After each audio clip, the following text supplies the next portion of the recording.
Bonjour à tous et bienvenue dans cette nouvelle vidéo. Aujourd'hui on va voir comment se servir de l'outil qui permet de générer de la documentation Python, Sphinx. Donc d'abord la première chose à faire c'est, comme toujours, de l'installer. Donc on utilise encore une fois l'outil pip et on fait pip install Sphinx. Parfait. On peut encore une fois vérifier dans pip list Sphinx. Parfait. Ensuite, on va installer le thème Furo. Vous allez voir après pourquoi. Donc pip install Furo. Parfait. On peut vérifier aussi. Pas la peine de le faire à chaque fois. Hein. C'est pour montrer. Package Furo. C'est bon. Donc une fois que c'est installé, on va s'intéresser à ce dossier que j'ai déjà préparé, qui contient trois choses.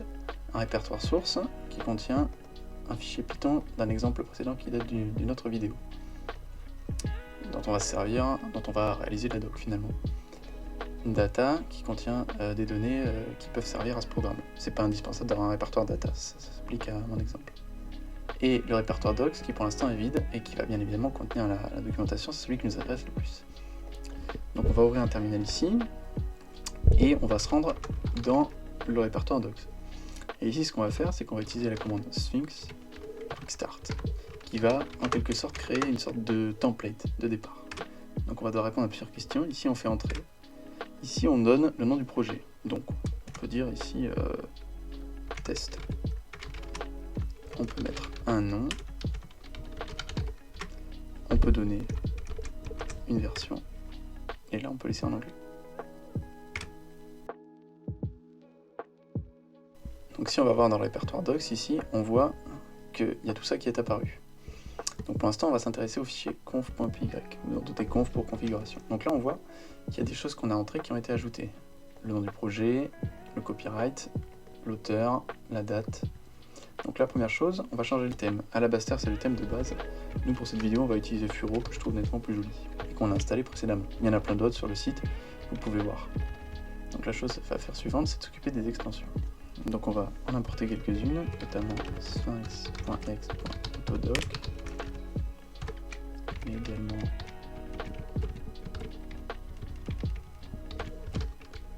viewcode, et également Napoléon. Autre chose qu'on va faire, c'est ici, on va importer deux librairies, OS 6, et on va faire 6.pass. Insert, ici vous pouvez mettre 0, et là vous pouvez mettre os.pass.appspath, et là on va mettre le chemin vers le répertoire où se trouvent les fichiers sources. Donc en l'occurrence, point pour revenir au répertoire mère, et src. Donc maintenant qu'on est OK avec le fichier de configuration, on va pouvoir commencer à générer de la doc en appelant la fonction, en revenant dans le dossier mère, en appelant la fonction sphinx API doc-o.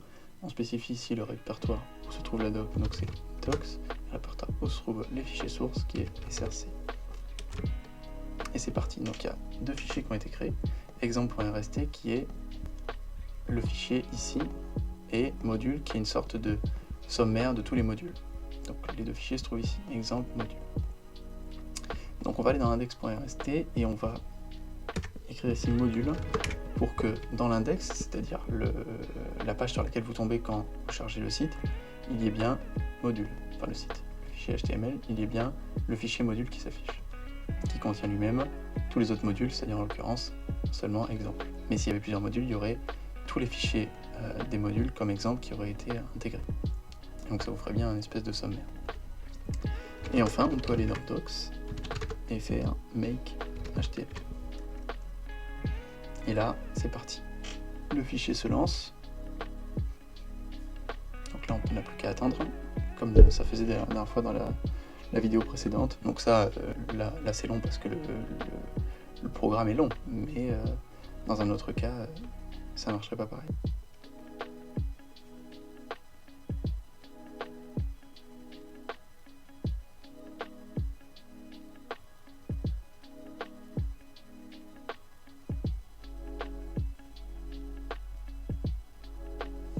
voilà, les pages HTML sont dans build HTML. Alors on va voir ça.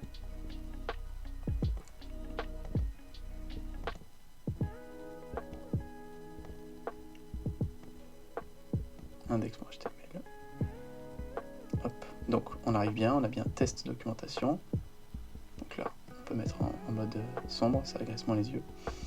Et on a notre exemple module, qui est le module exemple, et sa documentation. Alors, on va voir comment on peut générer cette documentation. Donc, maintenant, on va voir comment on peut moduler la documentation qui s'affiche dans les fichiers. Donc là, on va ouvrir ce fichier exemple avec VS Code. Et regarder un petit peu ce qu'on peut faire. Donc là, en fait, pour chaque fonction, on peut faire de la docstring en utilisant 3 fois les guillemets au début et à la fin. Donc là, ce qu'il y a ici, ça va être un descriptif de la fonction. Et ce qu'il y a en dessous, après args, ça va être pour chaque argument son identifiant et son type entre parenthèses. Et après les 2 points, une sorte de descriptif de l'argument finalement.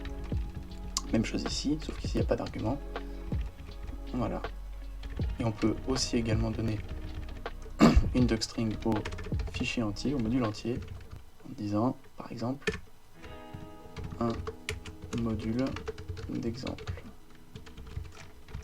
Voilà, il ne faut pas tout casser, il faut bien mettre les indentations correctement. Et voilà, un module d'exemple. Si on veut vérifier que ça s'est ajouté, on va ici, on ouvre un terminal, on relance le make HTML.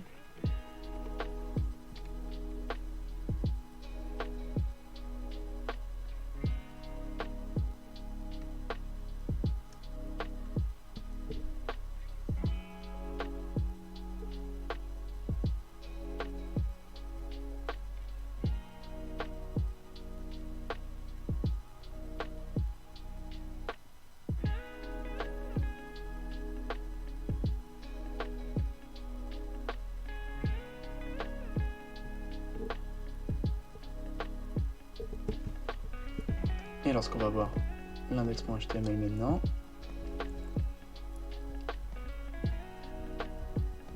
on a bien un module d'exemple ici, et puis tout ce que je vous ai montré précédemment. Maintenant, on va voir un petit peu comment on peut affiner la personnalisation du site.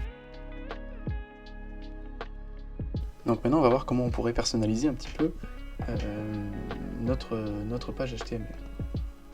Donc on va aller dans le conf, et je vais coller ici quelque chose que j'ai récupéré ailleurs, et on va vous expliquer un petit peu en détail. Donc, ce sont les HTML Theme Options.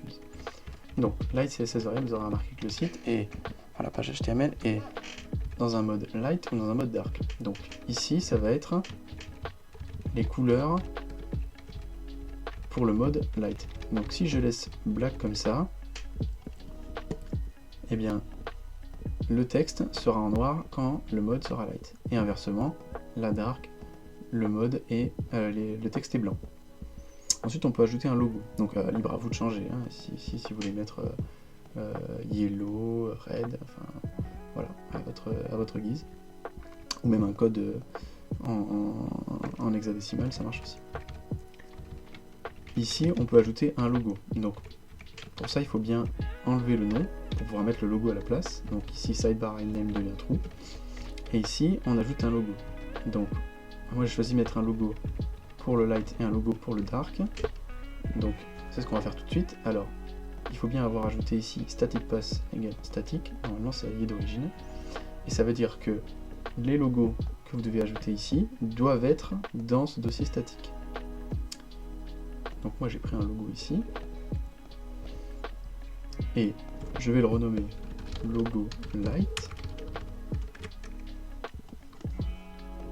et je vais aller l'ajouter à statique et je vais le copier et le mettre en dark aussi parce que moi en l'occurrence je mets le même, mais si vous voulez en mettre un autre vous pouvez. Là ça sera 2 fois le même mais vous pouvez en mettre un autre. On vérifie que les noms correspondent, logo-light.png, ça marche. On va voir ce que ça donne.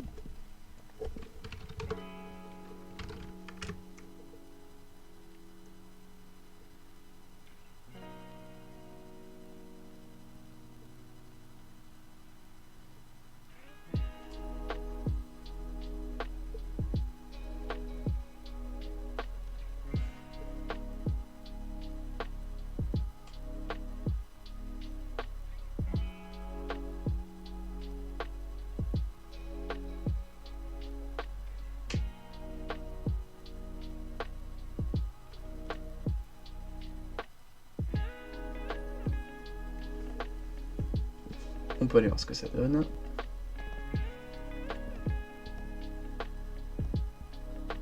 Hop, notre logo qu'on avait mis sur le côté tout à l'heure. Et le texte est bien en blanc quand on est dans le mode dark, et quand on passe dans le mode light, c'est toujours le même logo, et le texte est bien en noir.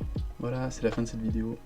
Pour en apprendre plus sur Sphinx, vous pouvez vous rendre à cette URL qui détaille bien la documentation de Sphinx et qui permet de mieux comprendre les petites subtilités. A bientôt!